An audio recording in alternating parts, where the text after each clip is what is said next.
오늘 본문 속에서 가나안 여인은 딸의 회복을 위해서 예수님을 찾아왔습니다. 예수님께서 두로와 시돈이라는 이방 땅으로 오신다는 소문을 듣고 예수님의 계신 곳으로 찾아와 간절히 부르짖게 됩니다.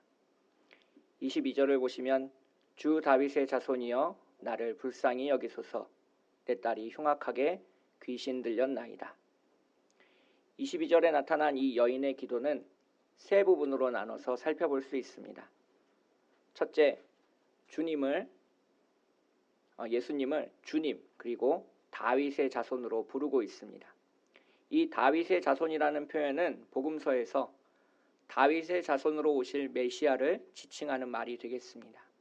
그래서 이 가나안 여인은 처음 본 예수님을 향해서 주님 그리고 메시아 그리스도라고 부르게 된 것입니다. 이것은 마태복음 15장 1절부터 20절까지 나타나는 바리새인들의 반응과 상당히 대조적인데요. 유대인이었던 바리새인들은 예수님을 메시아라고 고백하지도 않았고 예수님의 제자들의 잘못을 책잡아 예수님과 논쟁을 벌이게 됩니다.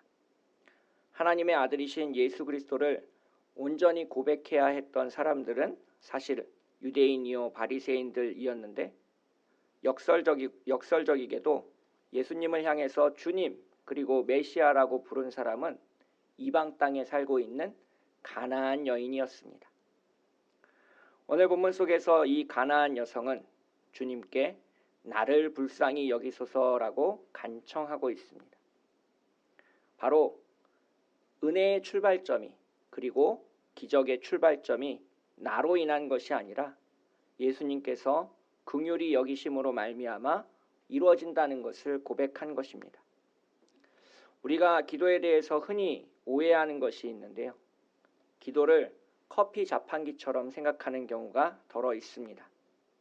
내가 동전을 넣고 버튼을 누르기만 하면 음료수가 나오는 것처럼 내가 기도하기만 하면 하나님이 당연히 응답해 주실 줄 믿는 사람들이 꽤 많이 있습니다. 하지만 우리가 고백해야 할 것은 기도 응답의 모든 주권은 하나님께 달려 있다는 겁니다. 하나님께서는 우리의 기도에 아니오라고 대답하실 수 있는 권리도 있고 우리의 기도에 그렇다라고 말씀하실 수 있는 은혜도 가지고 계신 분이라는 것을 우리는 고백해야 합니다. 단순히 자판기처럼 동전 몇 개를 넣으면 음료수가 나오는 것처럼 기도가 이루어지는 것은 아닙니다. 한때 열심히 교회를 다녔다라고 말하는 사람들을 만나본 적이 있습니다. 그분들의 대부분은 자신의 기도가 응답되지 않아서 교회를 떠났다라고 말하는 것을 경험하게 되었습니다. 기도에 대한 올바른 생각을 가지고 있지 못했기 때문에 그들은 스스로 시험에 걸려 넘어지게 되었고 교회를 등지게 되었습니다. 오늘 본문 속에서 이 가나안 여인의 기도는 우리에게 하나의 모범을 제시하고 있습니다. 기도의 출발점이 바로 주님을 올바로 고백하는 것에서부터 시작하고 또 은혜를 경험하는 것은 하나님의 아들 예수 그리스도께서 우리를 불쌍히 여기심으로 말미암아 일어난다는 것을 보여주고 있습니다. 마지막으로 세 번째 여인은 자신의 기도 제목을 예수님께 말합니다. 내 딸이 흉악하게 귀신 들렸나이다. 자신이 원하는 것을 명확하고 아주 짧게 예수님께 말하며 외치고 있습니다. 가끔 가다가 기도가 안 된다라고 말씀하시는 분들을 주변에서 만나게 되는데요. 대화를 하고 상담을 하다 보면 자신이 무엇을 원하는지 명확하게 드러나지 않는 경우가 더러 있습니다. 자신이 간절히 기도할 기도 제목이 무엇인지 모르니까 그냥 남들이 하는 것과 똑같은 기도를 드리는 분들이 있게 되고 그러한 분들과 대화를 나누다 보면 마음이 답답해지는 경험을 하기도 합니다. 오늘 본문 속에서 가나안 여인은 자신이 원하는 것 한 가지를 분명하게 예수님께 기도하고 있다는 겁니다. 그래서 이 가나안 여인의 기도는 모범적인 기도이고 또 이렇게 표현하면 좀 이상하지만 너무 예쁘게 기도하셨습니다. 학생으로 치면 모범 답안을 가지고 온 그런 경우에 해당합니다. 그런데 그렇게 예쁘게 기도하신 이 가나안 여인의 기도 속에서 예수님의 반응이 좀 당혹스럽습니다. 우리를 난처하게 만듭니다. 23절 앞부분을 보시면 예수는 한 말씀도 대답하지 아니하시니라고 기록하고 있습니다. 즉 예수님은 이 가나안 여인이 정말 모범적으로 기도하고 열심히 기도하고 간절히 기도하고 예쁘게 기도했을 때 그 앞을 모르는 척 지나가셨다는 겁니다. 우리의 삶에서도 이런 경우가 흔히 있습니다. 정말 열심히 기도했고 간절히 기도했고 분명히 기도했는데 하나님이 침묵하시는 경험을 만나게 됩니다. 내가 뭔가를 잘못 기도해서 그런가? 하나님이 이 침묵으로써 아니다라고 말씀하시는 것인가? 기도했는데 아무런 응답이 없어서 힘들어하시는 분들이 우리 주변에 얼마나 많이 있습니까? 하나님이 우리의 기도에 침묵하실 때 우리는 어떻게 해야 될까요? 오늘 본문 속에서 그 해답을 찾을 수 있습니다. 가나안 여인은 예수님의 등 뒤에서 계속해서 소리치고 있습니다. 오죽하면 제자들이 나서서 예수님께 요청했겠습니까? 그 여자가 우리 뒤에서 소리를 지르오니 그를 보내소서. 이 제자들의 말은 그 여자가 자꾸 우리를 귀찮게 구니까 적당히 소원을 들어주시고 보내주시면 좋겠습니다 라는 뜻입니다. 끊임없이 기도하고 간절히 기도하니까 그만 들어주시면 좋겠습니다 라는 제자들의 요청이 있었습니다. 그런데도 불구하고 예수님은 꿈쩍하지 않으셨습니다. 나는 이스라엘 집에 잃어버린 양 외에는 다른 데로 보내심을 받지 아니하였노라. 여기서 이스라엘 집에 잃어버린 양이라는 표현은 하나의 관용구입니다. 나라가 멸망하고 뿔뿔이 흩어져 있는 유대인들을 모두 통칭하는 표현입니다. 목자가 없이 방황하는 양으로 이스라엘 백성 전체를 표현할 때 이스라엘 집에 잃어버린 양이다라는 표현을 쓰게 되는 것입니다. 즉 예수님은 자신은 이스라엘 백성 외에는 보내심을 받지 않았다라는 것을 분명하게 말씀하고 계십니다. 이 가나안 여인은 내 양이 아니다라고 분명하게 말씀하시는 겁니다. 우리는 여기서 예수님의 침묵과 거절이 어떤 숨겨진 의도가 있다라는 것을 깨달을 수 있습니다. 25절을 보시면 이 가나안 여인은 제자들의 도움에 용기를 얻고 예수님 앞에 나오게 되는데요. 가나안 여인이 예수님 앞에 절했다라고 표현되어 있습니다. 오늘 본문 속에 이 절하다라고 쓰이는 헬라어 동사는 프로스퀴네오라는 동사입니다. 이 동사는 하나님께 경배하다라고 말할 때 쓰이는 단어인데요. 여인이 단순히 예수님께 인사를 하기 위해서 절한 것이 아니라 예수님을 하나님과 동등되신 분, 하나님의 아들로서 온전히 예배하고 경배하고 있다는 것을 표현한 것입니다. 그렇게 예수님 앞에 무릎을 꿇고 머리를 땅에 조아리고 이렇게 말합니다. 주여 저를 도우소서. 이 짧은 말 속에 함축되어 있는 의미는 그렇습니다. 문제를 해결할 수 있는 힘과 능력이 예수님께 있다는 것을 나는 믿습니다. 예수님께서 도와주신다면 딸이 고침받을 수 있다는 확신 가운데 나는 있습니다 라고 짧고 굵게 이야기하고 있는 것입니다. 저를 도와주십시오. 예수님이라면 하실 수 있다는 것을 압니다. 예수님을 주님이라고 믿고 예수님이 지금 나를 불쌍히 여기셔서 도우신다면 딸이 흉악한 귀신들의 권세에서 풀려날 수 있다라는 것을 믿습니다라고 아주 짧게 고백하고 있는 장면입니다. 너무 예쁘게 기도했고 간절히 기도했고 주님 앞에 무릎 꿇고 예배하는 이 가나안 여인의 모습을 보면 진정한 예배자는 어떻게 예배드려야 되는가, 진정한 기도자는 어떻게 기도해야 되는가를 깨달을 수 있습니다. 근데 이 예수님의 반응이 좀 너무한다는 생각이 들게 됩니다. 26절을 보면 자녀의 떡을 취하여 개들에게 던짐이 마땅하지 아니하니라. 상당히 모욕적인 언사를 이 여인은 경험하게 됩니다. 오늘 본문 속에서 제가 이 가나안 여인이 되어 주님 앞에 무릎을 꿇고 기도하는 장면을 상상해 본 적이 있습니다. 만약 이 여인처럼 자녀의 떡을 취하여 개들에게 던짐이 마땅하지 아니하다라는 예수님의 말씀을 들었다면 나는 어떻게 했을까? 나는 어떻게 반응했을까를 생각해 본 적이 있습니다.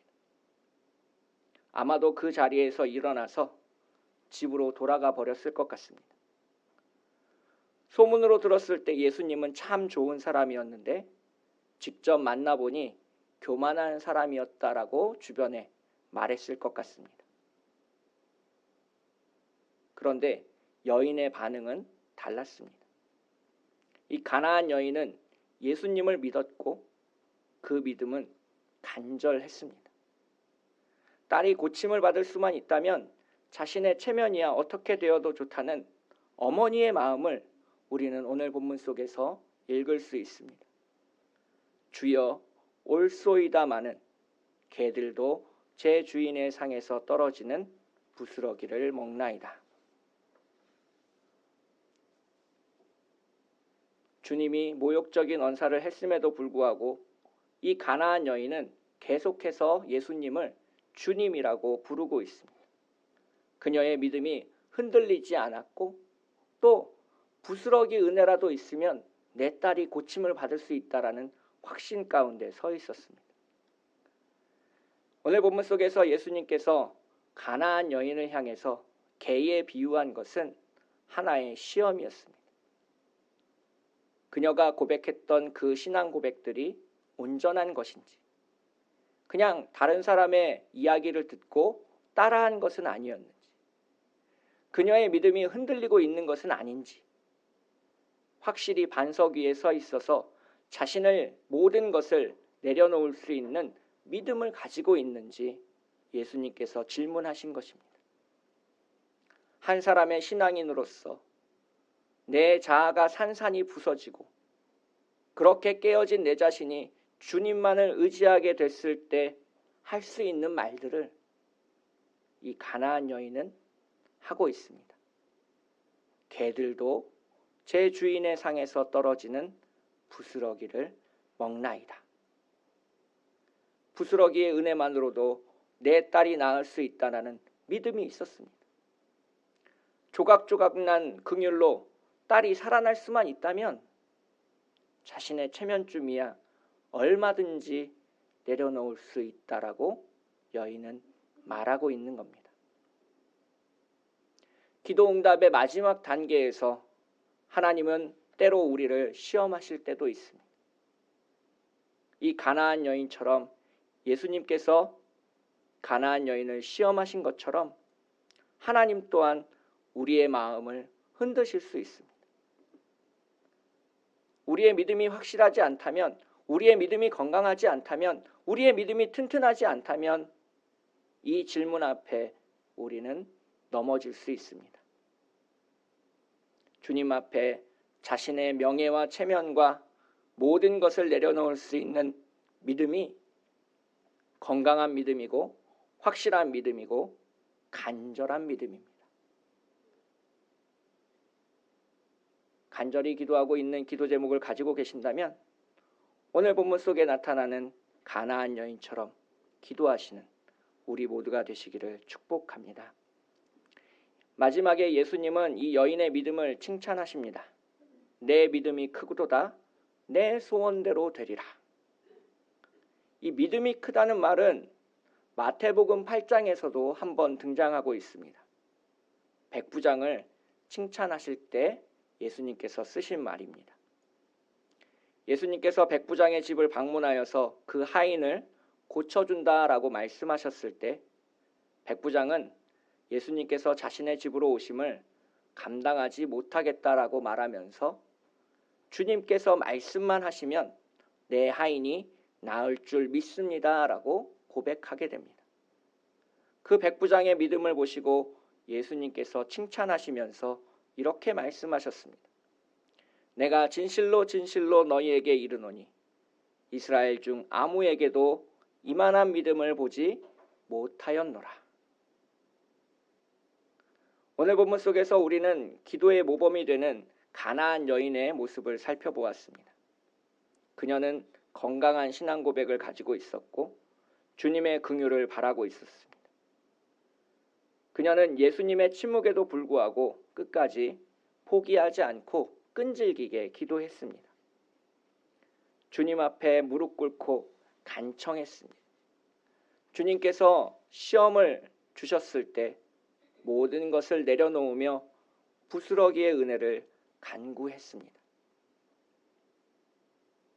하나님이 우리의 기도에 지금 침묵하고 계십니까? 가나안 여인처럼 계속 기도하시기를 축복하겠습니다. 하나님이 우리 마음속에 어려운 질문을 던지고 계십니까? 모든 것을 내려놓고 주님의 말씀을 긍정하시길 축복하겠습니다. 주님 옳습니다. 그것으로 우리의 믿음이 크다는 것을 세상 속에 보이고 하나님의 은총을 받으시기를 축복하겠습니다. 오늘 본문을 마무리하면서 묵상하는 내내 제 마음속을 떠나지 않던 질문 하나를 던져보겠습니다. 예수님께서는 왜 가나안 여인에게 그렇게 혹독하게 대하셨을까요? 우리가 잘 알고 있는 예수님은 친절하고 자비로우신 분입니다. 잃어버린 양을 찾아 들판을 헤매실 수 있는 분이 우리가 알고 있는 예수님입니다. 그런 예수님이라면 처음에 가나안 여인이 간절히 불렀을 때 그녀 앞에 나아가 내 믿음대로 될지어다라고 충분히 말씀하실 수도 있었습니다.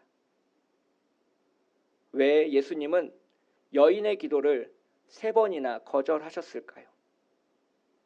단순히 그 기도를 들어주기 싫어서 예수님께서 그러셨을까요? 분명히 그것은 아닐 겁니다. 그렇다면 왜 거절하셨을까? 예수님의 그 거절 속에 어떤 숨겨진 의도가 있고 복음이 담겨져 있다라는 생각을 해볼 수 있습니다. 오늘 본문의 배경을 살펴보면 지금 예수님 주변에는 제자들만 있는 것이 아닙니다. 마태복음 15장 1절부터 20절을 보시면 예루살렘으로부터 내려와 예수님과 논쟁하던 바리새인들과 서기관들 중 일부분이 예수님을 따르고 있었다는 것을 알 수 있습니다.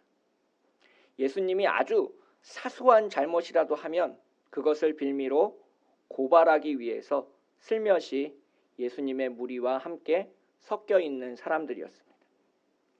그들은 유대인이었지만 예수님을 주님으로 고백하지 않는 사람들이었습니다. 예수님이 과연 이 가나안 여인과 무슨 대화를 나누는지 유심히 지켜보고 있었습니다.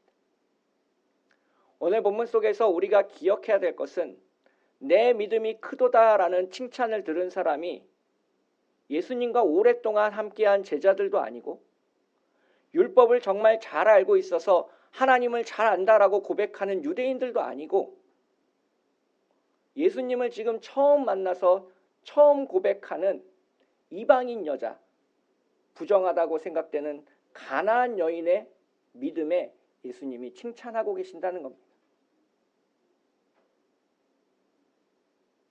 3번이나 거절했음에도 불구하고 그녀의 믿음은 흔들리지 않았고 주님으로 고백하고 주님께 간절히 부르짖고 부스러기의 은혜라도 바라는 것. 이것이 진짜 오늘 본문 속에 등장하는 이스라엘 집의 잃어버린 양의 모습이고 하나님의 자녀의 모습 아니겠습니까? 하나님의 자녀가 어떤 사람들입니까? 혈통적으로 유대인으로 태어나 하나님을 믿는 사람들이 하나님의 자녀입니까? 그것은 아닙니다. 정말 하나님의 자녀는 주님을 온전히 고백하며 주님을 따라갈 수 있는, 그래서 주님을 향해서 모든 것을 다 내려놓을 수 있는 사람들이 주님의 자녀이고 하나님의 백성입니다. 오늘 본문 속에서 정말 이스라엘의 백성으로서 하나님의 자녀로서 주님을 온전히 고백해야 됐던 사람들은 제자들이요, 바리새인이요, 유대인들이었습니다. 주님을 오랫동안 봐왔고 하나님의 말씀을 누구보다 열심히 묵상했던 사람들이었지만 아직 예수님을 주님이라고 고백하지 못했고 주님을 향해 간절히 부르짖을 만한 믿음도 없었습니다. 그러나 오늘 처음 예수님을 만난 이 가나안 여인은 예수님의 계속된 거절에도 불구하고 예수님을 주님으로 고백하며 그 주님이 우리를 불쌍히 여기셔서 우리를 도와주시기를 간절히 기도하고 있는 겁니다. 주님 앞에 가난한 자로서 천국을 맛볼 하나님의 자녀는 바리새인도 아니고 유대인도 아니고 지금 예수님 앞에 서 있는 이방인 여자 가나안 여인이라는 것을 보여주시는 겁니다. 이 여인의 믿음을 보아라. 이 여인이 지금 어떻게 고백하고 있는지를 보아라. 이 여인은 시험에 걸려도 넘어지지 않고 예수를 고백하며 부스러기의 은혜라도 바라는 하나님의 자녀로서의 모습을 보아라. 예수님은 3번의 공개적인 거절을 통해서 제자들에게 그리고 자신을 몰래 훔쳐보고 있는 바리새인들에게 복음을 건네고 계시는 겁니다. 진짜 하나님의 자녀의 모습은 이런 것이다. 진짜 이스라엘 집에 잃어버린 양의 모습은 이런 것이다. 진짜 간절히 기도하는 사람의 모습은 이런 것이다라는 것을 보여주시는 겁니다.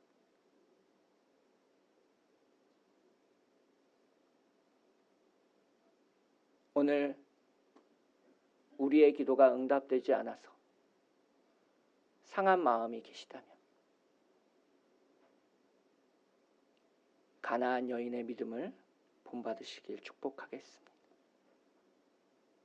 우리 마음속에 걸림돌이 있어서 주님을 고백하며 나아가기엔 너무나도 힘든 오늘을 살고 계신다면 가나안 여인처럼 믿음으로 주님 앞에 나아가 무릎 꿇으시기를 축복하겠습니다. 우리의 인생 가장 마지막 삶의 끝부분에서 내 믿음이 크도다, 내 소원대로 될지어다라는 예수님의 놀라운 축복을 경험하는 참빛교회 식구들이 되시기를 축복하겠습니다. 함께 기도하겠습니다. 사랑과 은혜가 풍성하신 하나님 아버지, 가나안 여인처럼 간절히 기도하는 오늘을 살게 하여 주시옵소서. 하나님의 침묵에도 불구하고 계속 기도하며 나아가는 그리스도인이 되게 하여 주시옵소서. 주님이 우리에게 주신 시험을 넘어가 부스러기의 은혜라도 간절히 바라는 가난한 자가 되게 하여 주시옵소서. 심령이 가난한 자가 천국을 받을 것이라는 그 말씀을 믿고 오늘도 주님 앞에 나아가 무릎 꿇고 기도하는 예배자가 되게 하여 주시옵소서. 우리의 인생 마지막에 내 믿음이 크도다라는 칭찬을 들을 수 있는 참 주님의 자녀가 되게 하여 주시옵시고 주님의 언약을 받은 백성으로 세상 가운데 나아가 주님의 사랑을 전하는 일꾼이 되게 하여 주시옵소서. 거룩하고 아름다우신 우리를 사랑하시는 예수님의 이름으로 간절히 기도합니다. 아멘.